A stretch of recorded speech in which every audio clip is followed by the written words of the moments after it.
Hello, nimekuwa nikifanya kazi kwenye shughuli za autoklave kwa zaidi ya miaka 8. Leo tutajifunza kuhusu ni nini uendeshaji wa autoklave. Wengi wenu mnaweza kuwa mnaifahamu vyema mtu ambaye amefanya kazi katika ofisi ya meno. Zana hizo zote za upasuaji zinazoingia kinywani mwako hupata vijidudu kila wakati, hutumiwa kinywani mwako. Baada ya kila matumizi, huwekwa kwenye ndogo, tuseme, mashine ya ukubwa wa kibaniko cha mkate, ambayo hutoa joto la mvuke. Ndani ya chumba, vijidudu vyote kwenye zana hizi vitakufa, joto likiongezeka zaidi ya nyuzi joto 134 na nyuzi joto 273 Fahrenheit. Aina zote za vijidudu, bakteria, virusi, fangasi, hakuna viumbe vidogo vya aina yoyote vinaweza kuishi zaidi ya hii joto. Hiyo ni kanuni ya kidole gumba kukumbuka, na wengi wenu tayari mnajua hili, na hii ndiyo dhana ya msingi ya sterilization ya mvuke. Hebu tujifunze dhana hii kwa undani kidogo.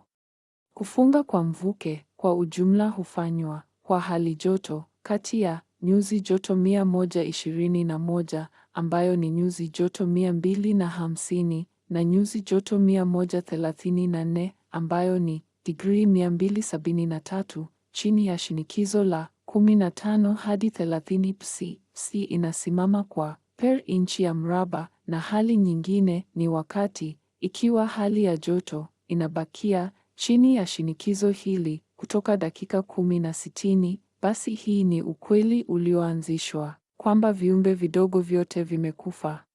Wahandisi tayari wamegundua mlingano kamili wa shinikizo, hali joto na muda wa muda, na wakapanga hii kuwa autoklave kama mzunguko. Najua umeelewa, ni nzuri, lakini wacha nikupe mfano kwa ufahamu bora. Ikiwa inahitajika kupanga vifaa vyote vya plastiki na polyurethane katika mzunguko mmoja na joto la juu la kiwango cha juu cha digrii 127 kwa muda wa dakika 20 chini 20 psi shinikizo. Ikiwa mzunguko huu unakwenda kwa mafanikio, inahakikisha kwamba si kwamba imesafisha kitu cha plastiki kwa joto la juu ambalo kitu cha plastiki kinaweza kuhimili, lakini pia ilihakikishwa kwamba muda wa muda na kiwango cha shinikizo kimelinda aina yoyote ya kuyeyuka, plastiki au polyurethane au uharibifu mwingine wowote kwa usalama wa mgonjwa na madawa ya kulevya. Nambari hii ya programu imepewa kwako, na kwenye skrini yalpo utaona mizunguko mingi iliyopangwa, na rekodi yako ya kundi ingekuambia ni mzunguko gani wa kubonyeza. Maagizo haya yameandikwa katika mafunzo yako ya SOP, jinsi ya kuendesha autoklave. Utafunzwa tena mara tu utakapojiunga na kampuni kama fundi wa utengenezaji. Katika mafunzo haya unajifunza sehemu ya ufuatiliaji, sehemu ya GMP, sehemu ya usalama wa mgonjwa. Sasa tunakaribia kujifunza ni aina ngapi tofauti za autoklave zinazotumika katika tasnia ya bioteki na madawa. Autoclaves zinapatikana kwa ukubwa mbili. Moja ni ukubwa mkubwa inayoitwa usawa kwa ajili ya shughuli kubwa, na nyingine ni ukubwa mdogo inayoitwa wima kwa shughuli ndogo. Kwa uundaji wa madawa ya kulevya, tunahitaji ukubwa mkubwa au autoklave ya usawa kwa sterilization ya vifaa. Nyenzo hizi hutumiwa katika mchakato wa uundaji wa dawa.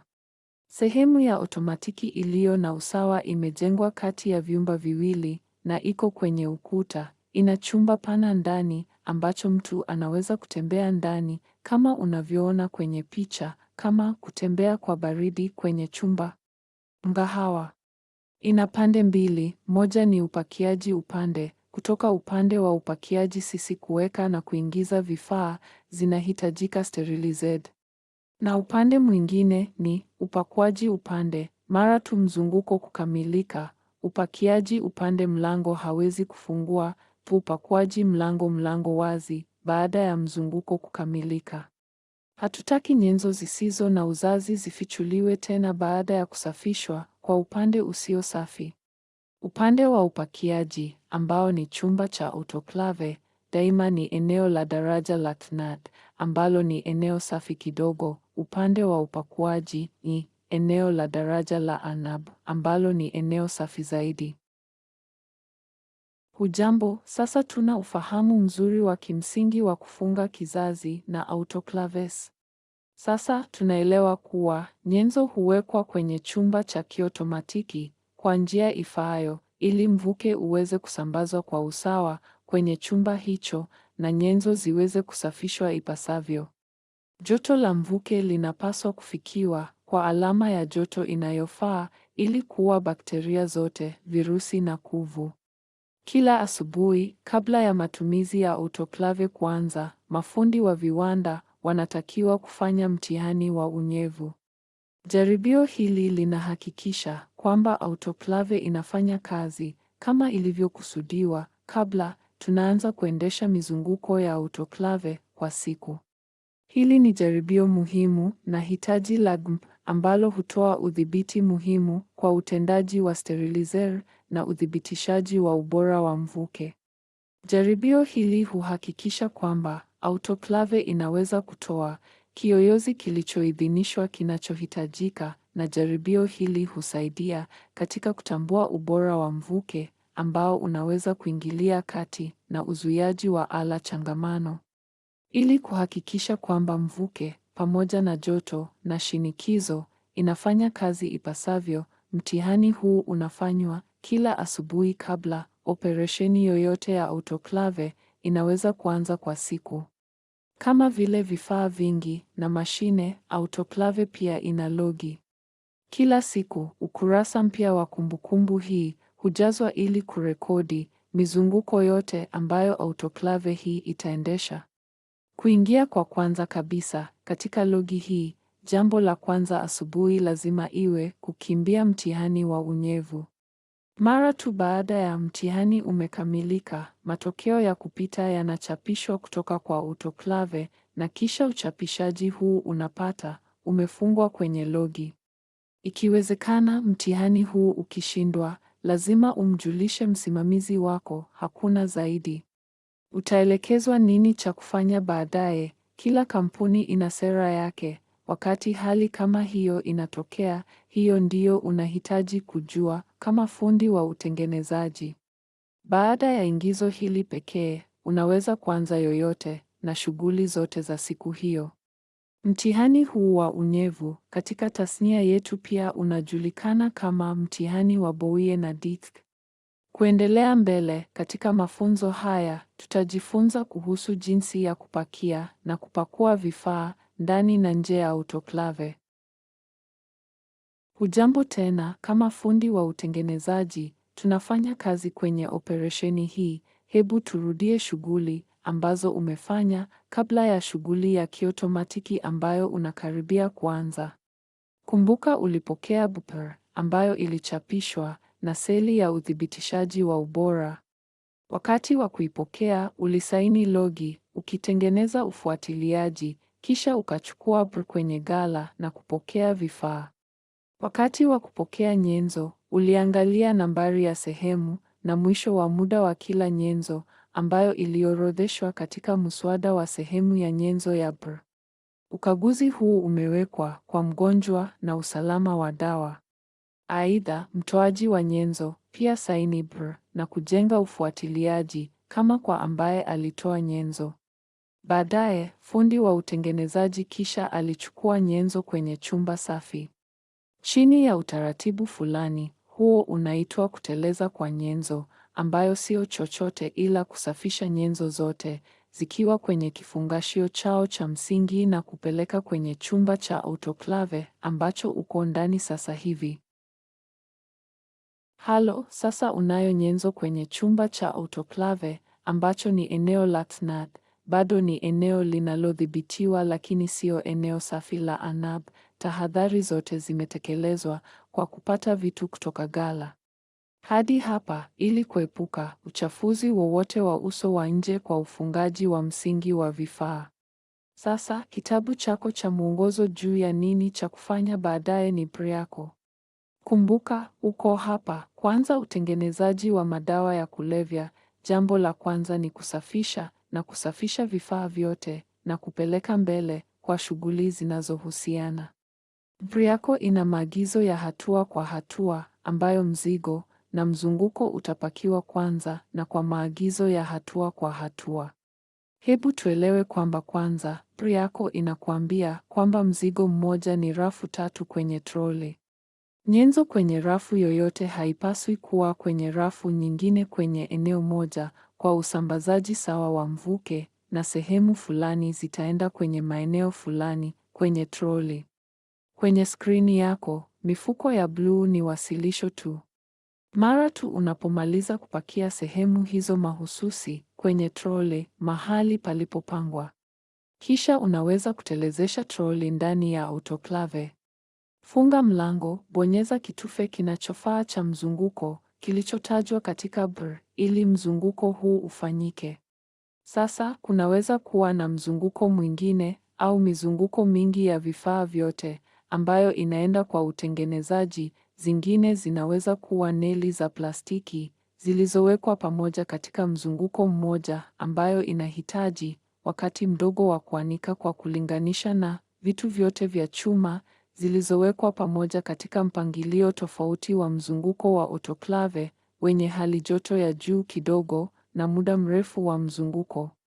Umepata uhakika?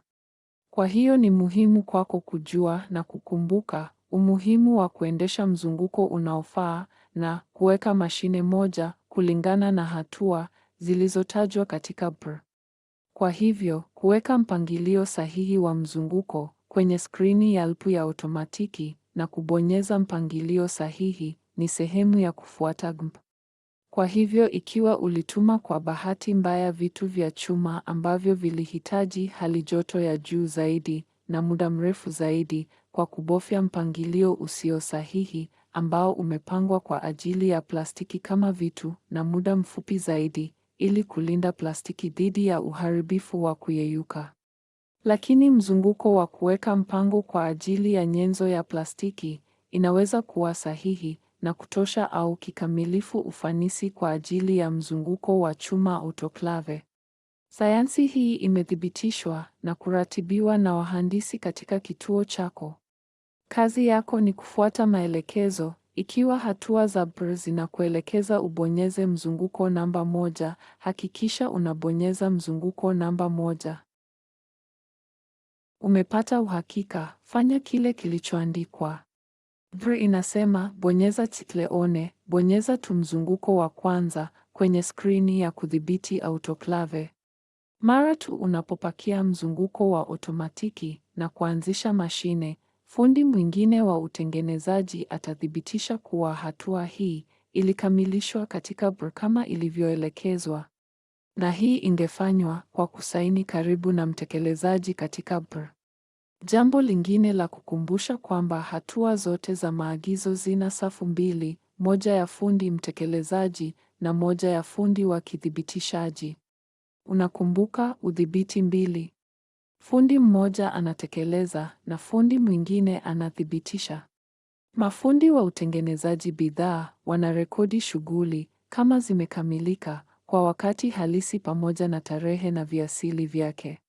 Mara tu mzunguko wa otomatiki unapoanza, kiotomatiki kitaanza kuchapisha chapa sawa na mashine za labda umeziona zile hospitalini na kwenye au kama risiti kutoka kwa duka la mboga. Kila dakika moja hurekodi hali joto ya kupasha joto ndani ya chumba cha autoklave, na hali joto hii iliyoongezeka basi hutumwa na kuchapishwa kwenye kichapisho kila dakika hadi kufikia kiwango cha juu cha hali joto kinachohitajika na kubaki katika kilele kwa muda ulioidhinishwa. Kisha hali joto huanza kupungua, inarudi chini hadi nyuzi joto 105 au zaidi. Kisha mzunguko unasimama. Utengenezaji fundi au wewe katika kesi hii, kuchukua printout na kuhakikisha kwamba mwisho wa uchapishaji anataja kupita au kushindwa. Mashine za autoklave ziko mapema vya kutosha kujua kwamba mzunguko ulikamilishwa.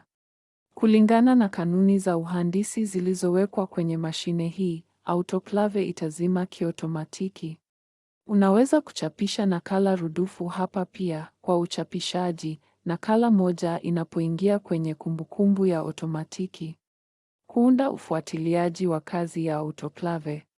Chapisho la pili litaenda kwenye kama uthibitisho wa kufunga kizazi. Na kama unavyokumbuka, uchapishaji huu ni data ghafi au data ya meta. Rekodi ya kuchapisha kiotomatiki imeambatishwa kwa pia. Operesheni yako ya autoklave inafanywa katika hatua hii. Sasa mlango wa autoklave kwenye upande wa upakuaji utafungua tu, ambayo ni safi zaidi na daraja. Shughuli zinazofuata zitafanywa kutoka hapo. Sasa vifaa vyote vya kuzaa vimefikia eneo la daraja.